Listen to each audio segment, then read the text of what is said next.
یسایہ اور اس کا 56واں باب جو 12 آیات پر مشتمل ہے۔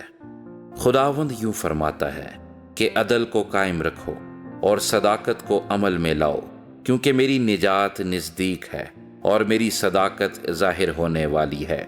مبارک ہے وہ انسان جو اس پر عمل کرتا ہے، اور وہ آدم زاد جو اس پر قائم رہتا ہے، جو سبت کو مانتا اور اسے ناپاک نہیں کرتا، اور اپنا ہاتھ ہر طرح کی بدی سے باز رکھتا ہے۔ اور بیگانے کا فرزند جو خداوند سے مل گیا ہرگز نہ کہے خداوند مجھ کو اپنے لوگوں سے جدا کر دے گا، اور کھوجا نہ کہے کہ دیکھو میں تو سوکھا درخت ہوں، کیونکہ خداوند یوں فرماتا ہے کہ وہ کھوجے جو میرے سبتوں کو مانتے ہیں اور ان کاموں کو جو مجھے پسند ہیں اختیار کرتے ہیں اور میرے عہد پر قائم رہتے ہیں، میں ان کو اپنے گھر میں اور اپنی 4 دیواری کے اندر ایسا نام و نشان بخشوں گا جو بیٹوں اور بیٹیوں سے بھی بڑھ کر ہوگا۔ میں ہر ایک کو ایک ابدی نام دوں گا جو مٹایا نہ جائے گا،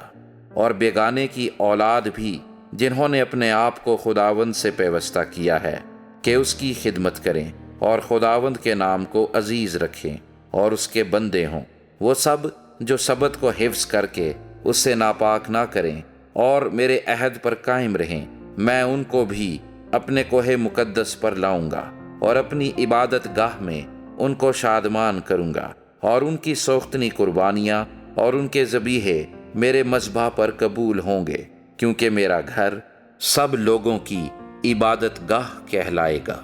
خداوند خدا جو اسرائیل کے پراگندہ لوگوں کو جمع کرنے والا ہے یوں فرماتا ہے کہ میں ان کے سوا جو اس کے ہو کر جمع ہوئے ہیں اوروں کو بھی اس کے پاس جمع کروں گا۔ اے دشتی حیوانوں، تم سب کے سب کھانے کو آؤ، ہاں اے جنگل کے سب درندوں،